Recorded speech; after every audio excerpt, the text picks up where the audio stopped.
Greetings, fellow travelers, both young and old.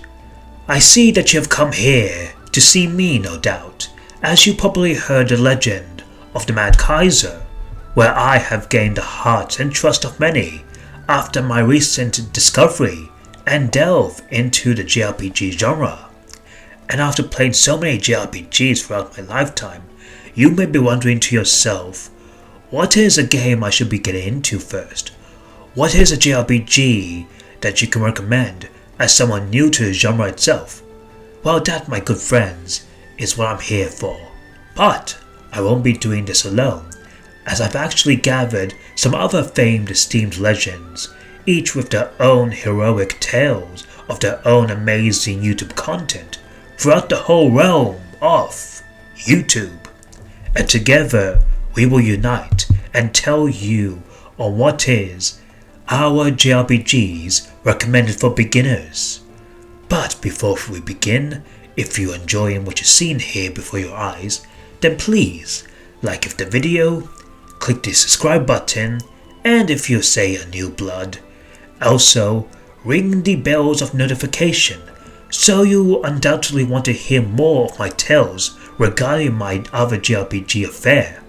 Not only that, but I'm also set on a path to play on what many consider to be one of the best JRPGs of the modern era, which is Persona 5 Royal, as a fair celebration of reaching 750 hearts of men and women all alike, and hopefully before the year concludes, I'll be able to deliver such a tale of an experience with this game.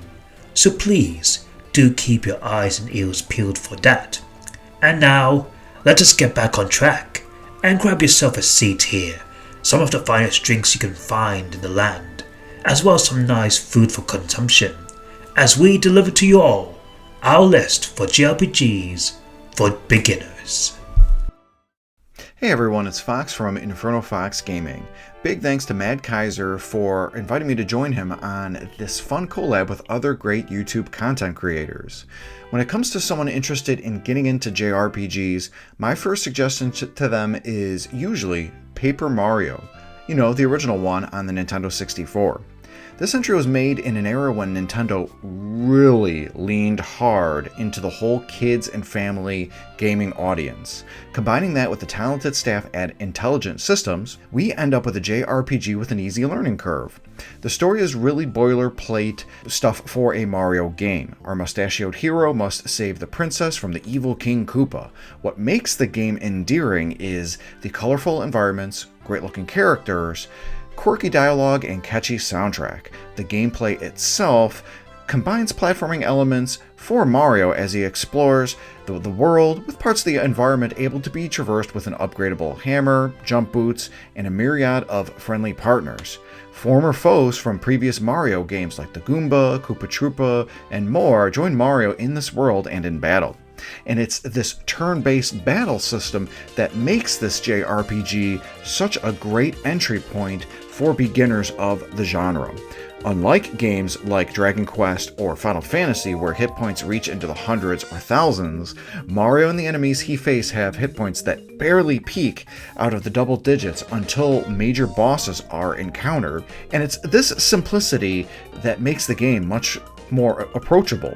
Unlike previous RPGs, like the previous entry of Super Mario RPG, Mario can equip abilities through the badge system. These badges not only bestow special abilities, but also special buffs like attack and defense upgrades. Also, partners have unique abilities that can damage enemies as well. All the attacks have increased power with the timed hits system. It's with all of this said that I've been able to get a great number of friends, family members, and partners into JRPGs with Paper Mario.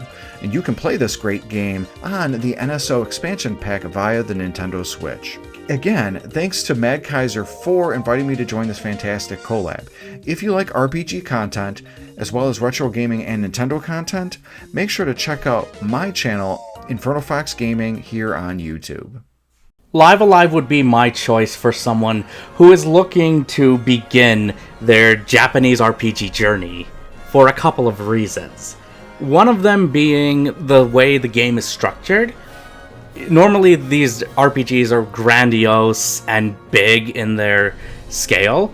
The one thing with Live Alive is that you can get to pick between 7 stories, and you each play them out individually. They all have the same kind of combat structure, but the way they flow is unique and fun in their own rights. And the way the game ties everything up with the last 2 unlockable stories really make it a treat. And the combat itself is the other thing I would say. It's not overly complicated. It's just basically move your character, see where they fall on the grid for the attacks, and go. You can go a little more in depth with it in terms of looking for weaknesses and what attacks to use, so there is some depth there. And also, every time you complete a combat encounter, the game restores your health. And if you do fail, the game does very well with its autosaves, so it doesn't feel as punishing. It's for those reasons, along with the excellent presentation and that music, especially the boss battle music, that makes Live Alive a great starting point for someone who is looking to get into JRPGs. Play this, I don't think you'll be disappointed at all. Hey folks, Jay from Cold Knights Gaming here. When my good friend Mad Kaiser asked me what game I thought would serve as a great introduction to JRPGs for a new gamer, I had to go with Suikoden. Without further ado, let's get into it. Suikoden was released for the PlayStation in 1995 in Japan and in the following year in North America. The story of the series is loosely based on one of the Chinese literary classics, Water Margin. It came at an interesting time for gaming. RPGs had been coming to a greater prominence and newfound popularity, especially in the West. Suikoden beat the classic Final Fantasy VII to market by nearly 2 years, so it was certainly in a unique position to draw in the North American crowd eager to find the next hot ticket in the JRPG genre. The game features an in-depth but simple storyline of corrupted powers taking control of the land. 108 unique and notable characters can be recruited to help put an end to this. Some of the characters serve support purposes, like offering shops, inns, and services at the large, expandable base you build in the game. Others serve a primarily offensive battle purpose and can be used in the myriad fights within. There's also quite an array of simple yet fun battle modes available in the game that are friendly to newcomers. You have traditional everyday turn-based battle fare, as well as RTS battles that follow a rock, paper, scissors format. There's also a dueling system for the penultimate battles in the game. Multiple gambling minigames also lend to a variety and the fun factor for newer players that may be not interested in grinding hundreds of basic battles like some of us. In the end, Suikoden offers a great entry point into JRPGs with a grand, overarching story that keeps it simple and fun, as well as engaging yet not overly complicated battle systems to enjoy. It also serves as a wonderful gateway into the rest of the games in the series. Thanks to Mad Kaiser for having me on. I look forward to seeing everyone else's picks. And as always, stay creepy. Tactics RPGs have a bit of a reputation for being quite difficult for those who go in not knowing quite how to tackle the genre. And honestly, this makes sense due to the nature of how they're designed. There are still, however, a few games that are a bit more beginner-friendly than most. Fire Emblem is the popular choice as it tends to be a lot simpler than some of the other big names, and most of its difficulty lies within the permadeath system, which can be mitigated these days. Personally, however, if I had to recommend one, it would be the original Valkyria Chronicles, due to the fact that it does a superb job of taking the tactics gameplay style and recontextualizing it into a third-person shooter-like control scheme. Even if somebody is a beginner to JRPGs, they're still quite likely to have some experience playing a shooter, and the change in the camera position compared to most tactics games means that it's really easy to better visualize what's happening on the battlefield. You're able to naturally intuit things like where the line of fire is, and due to its pseudo half real-time, half turn-based nature, it means that you can take your time, but also be a bit fast and loose with how you approach the game, making mistakes here and there. What I like about it most, however, is its story. It's a relatively simple narrative about love and war, but with a small and intimate cast of characters, it tells that story really well. And also tackles some very real subject matter in a very down-to-earth way. Well, as down to earth as you can with an anime art style. Needless to say, it is both a really fun and inventive take on the genre, but also just a really good game by itself in its own right. Hello there, it's Drew, aka PublicEnema, and thanks to Mad Kaiser for having me on the channel today to talk about great beginner RPGs. And I think the perfect example of this is Ys 8 Lacrimosa of Dada. Ys 8 Lacrimosa of Dada was originally released for the PlayStation Vita and PS4 back in 2017, and has since been ported to the Switch, PC, and PS5. For those unfamiliar with Ys, the games follow adult Kristen in a series of self-contained stories as he explores the world searching for adventure. But don't worry about jumping in at game number 8. This was my first Ys game, and I never really felt like I was missing much from the previous games. New JRPG players learn a valuable lesson within the early moments of the game. Never get on a boat with Adol Kristen. Adol soon finds himself shipwrecked on the cursed island of Saren, but never one to let a trivial matter like being lost at sea to get him down. He soon begins exploring the island to try and unravel its secrets. What is it that makes Ys 8 such a good JRPG for beginners? It starts primarily with the combat system. Ys 8 is a party-based action RPG, and you'll rotate between Adol and friends to fight a vast variety of foes. The combat is fast-paced and never feels stale. The battle system contains a rock, paper, scissors type of element in which enemies are weak to a particular type of damage, and rotating between your party members that utilize that damage type is paramount to success. There's also a time dodging and blocking mechanic that'll give you an advantage if completed successfully. The combat is fluid and fun, and it never feels too challenging or cheap, which is essential to keeping the game enjoyable for a genre newcomer. In addition to stellar combat, Ys boasts an outstanding soundtrack. Sunshine Coastline is one of my favorite songs from any video game, period. There's also a strong and large cast of characters to recruit to your cause. Sure, only 6 are playable, but the rest all contribute to the team in various ways. The game has a base building element complete with raids and hunts utilizing all the characters you can come across, and it's really easy to get addicted to exploring the island trying to complete the map and find all of your fellow castaways. So that's why I think Ys 8 is a great example of a beginner-friendly RPG. It's one of my favorite action RPGs, it's my favorite game in the Ys series, and one of the better games I've played on my Nintendo Switch. So if you've been on the fence about giving it a shot, I highly recommend trying it out. Speaking of trying it out, if you're not following Mad Kaiser, you're missing out on some great RPG content.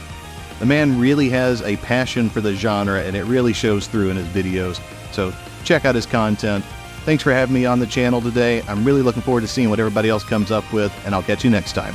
Hello, you glorious gamers. I'm ChadofStats, and I would like to thank the maddest Mad Kaiser for having me on. My pick for the JRPG I would recommend to a newcomer to the genre is Shin Megami Tensei 5. Now, those who are familiar with SMT might question why I would recommend a series known for its rather brutal difficulty to newcomers. Well, SMT 5 has various difficulty options, namely the casual and safety options, which negates the more brutal aspects of the game. Also, while the gameplay revolves around glorious turn-based battles, it is neatly cut with large open areas that reward exploration, breaking it up nicely. SMT 5 follows one important JRPG idea that many JRPGs are known for, that of starting the game with a simple task, such as going home, and escalating to the point where you fight godlike beings. And how can you try to get into JRPGs without experiencing that? Overall, it is an excellent game to start your journey into JRPGs with. However, Shin Megami Tensei 5 is only available on the Switch,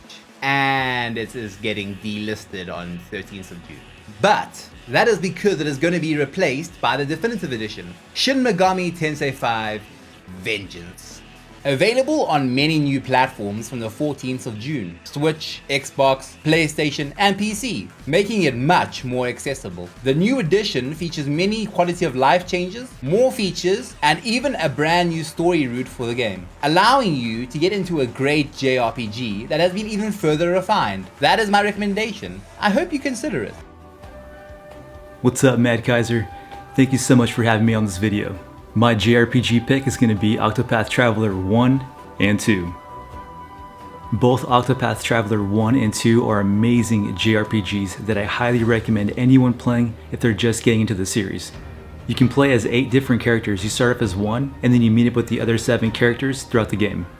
The story is amazing, the music is great, the atmosphere, it's full of charm. This is hands down a 10 out of 10 game, both of them actually. that I highly recommend every gamer playing. These are two different games that you can get lost in for hours. I will say though that in the beginning of the game you'll want to do a little bit of grinding so it's not so hard when you progress in the game. But yeah, it's very rewarding, especially when you tackle those huge boss fights. If you're into both retro and modern gaming, this one definitely has to be on your list. Alright, well there you have it. Thank you so much again, Mad Kaiser. I really appreciate you asking me to be a part of this. Huge fan of your work. Keep it up. Peace.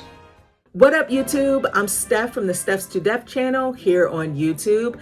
Mad Kaiser, thanks so much for asking me to be a part of this awesome collab video. The first game that came to mind when I saw that the topic for this video was going to be JRPGs for beginners, I instantly thought of Dragon Quest XI, Echoes of an Elusive Age. I know it may seem a little overwhelming because there's so many games in this series, but honestly, I feel like Dragon Quest XI is the perfect place to start for newcomers to the genre. If you've never played a JRPG before, I feel like Dragon Quest XI does a great job of like combining all of the things that people look for in the genre. It's all in one package. You have an amazing story. The story definitely will keep you on the edge of your seat. There's a lot of twists and turns there and it feels massive. I feel like the game does a great job of making you feel like you're on this huge adventure, this grand adventure, and it gives you this sense of exploration that I absolutely love. On top of that, I feel like Dragon Quest XI has an amazing cast of characters. The characters are top notch. Some of them have a whole bunch of personality and just made me chuckle. I think the writing is well done. The characters are great. Not to mention the fact that it's a beautiful game on the Nintendo Switch. The colors are just lush and vibrant. And also it has a fantastic soundtrack. But I think the most important thing, the reason why I would definitely recommend Dragon Quest XI to newcomers to the genre of JRPGs would definitely be because of the combat. This is traditional turn-based combat at its finest. I mean, if you can get this down, you basically got the genre on lock once you figure it out. It's not hard to do at all. I think it's a great place to start because it is so traditional. I could sit here and gush for hours about Dragon Quest XI, Echoes of an Elusive Age, but it's probably best if you try it out. It's a fantastic game, and it's a great place to start if you're new to JRPGs. Hey everyone, how's it going? Total Level here with my pick for beginner JRPG to start with, so thank you Mad Kaiser for having me on your channel, really appreciate it, as my pick for beginner JRPG is my favorite in this series, and it's Final Fantasy X. So why do I think this is a great JRPG to start with? Well, for one, the battle system. Unlike previous Final Fantasies that use an active time battle system and newer ones that are more action-oriented, Final Fantasy X uses a conditional time battle system, which means, you know, you can take as much time as you want and every attack has a certain delay to it, while you can also look at everyone's turn order of characters and enemies, so you can plan your attacks well in advance and strategize that way, learning the mechanics of a JRPG, along with swapping in and out party members on the fly, and every party member has their own strengths and weaknesses, like Waka can take care of flying enemies, where Oron takes care of the heavy defense enemies, so makes you learn those types of mechanics for JRPGs. Minigames in Final Fantasy X, I will admit, aren't the greatest. You know, I do love Blitzball though, but I get it's not going to be everyone's favorite. Luckily for Blitzball, you only need to play it once and you don't need to win it to progress through the game. Yeah, it's just a great one to start with, and the story is fun to follow, and with it being a linear Final Fantasy title, it's easy to follow along and kind of keep progressing through the story. So Final Fantasy X, I think, is a great JRPG to start with. Hey, it's FeralInferno, and we're here with a collaboration with Mad Kaiser. Now, Mad Kaiser asked me, hey Feral, what's a really good JRPG for beginners to kind of dip their toes into the waters? And I said, you know, Final Fantasy Mystic Quest is always the first game that really comes to mind, right? Because that game was designed for beginners back when JRPGs were in their infancy, here in the US anyways. But I had to go with a different game, and it's from Square. It is Chrono Trigger for the Super Nintendo. A JRPG overworld can be very daunting, but in Chrono Trigger they really simplified it. Anything you can interact with, you have to actually touch, and a name will pop up, such as in a town or a cave or a castle. You also don't have to worry about random battles while you're in the overworld. A great thing about the battle system is that all the battles are predetermined on the areas that you're exploring. Once you get in the battle, you have a few options, just attack, tech, or items. They keep it very simple for the game so they don't overwhelm you with a whole lot of options.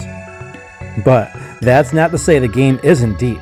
The game does offer, for more experienced players, double and triple attacks that let you combine attacks with your other party members to do powerful attacks or healing abilities. So yeah, that's why Chrono Trigger for the Super Nintendo is one of the best RPGs that you could start with when you're just getting into the genre. The battle system, the story, the characters, the overworld. It's all very welcoming and easy to get into. It's not going to overwhelm you, and it still leaves a lot for your growth as you go through the game and help you really learn the ropes of RPGs so that you can tackle other games that come along in your RPG journey. Thank you so much to Mad Kaiser for having me on this collaboration, and we'll see you on the next one. And thank you, fellow content creators, for your wonderful insights and your amazing picks. You truly sure are wonderful legends when it comes to your RPG tastes. And with that said, it's time for the Mad Kaiser to reveal his own pick. And okay, you know what? I'm actually done with this accent. It's so cringe, I can't take it anymore. Let's get on straight to my pick, which is of course Kingdom Hearts 1. Now, do you guys love classic Disney and classic Pixar? And I'm sure the answer is yes, since you possibly have grown up with those films during your childhood. And you may be wondering to yourself, what it would be like if you got to explore those worlds that were shown into those movies? Well, thankfully, Kingdom Hearts has that answer for you in spades. Quite literally, in fact. As well as Kingdom Hearts is basically both a crossover of Square Enix and Disney, as well as some original characters in the mix, with Disney being possibly a big large contributor for Kingdom Hearts to even exist, basically from having Disney worlds based on movies such as say Alice in Wonderland, Pinocchio, Aladdin, Tarzan, Hercules, as well as Little Mermaid. Not only that, but you also get to visit some, classic Disney heroes, like of course the aforementioned Aladdin and Hercules, for example, and you get to team up with both Donald and Goofy, who serve as your Prime members, and face off against classic Disney villains like Maleficent, Ursula, and Jafar, which is honestly a pretty cool crossover aspect. Not only that, but some of the Disney worlds in this game are very faithful to the original source material and look very so well detailed, especially for a game that was released back on the PlayStation 2 in 2002, which is absolutely impressive. Not only that, but the combat itself is pretty nice, even though, while not as great as say Kingdom Hearts 2 or Kingdom Hearts 3, it's still a nice fun game to play as, with action combat having very smooth attacks, as well as some nice combo moves and a nice integration of magic being used, as well as also having some decent exploration, having like some key secrets that you can find with using the right combo Prime members. Not only that, but the story itself is actually pretty simple and very engaging.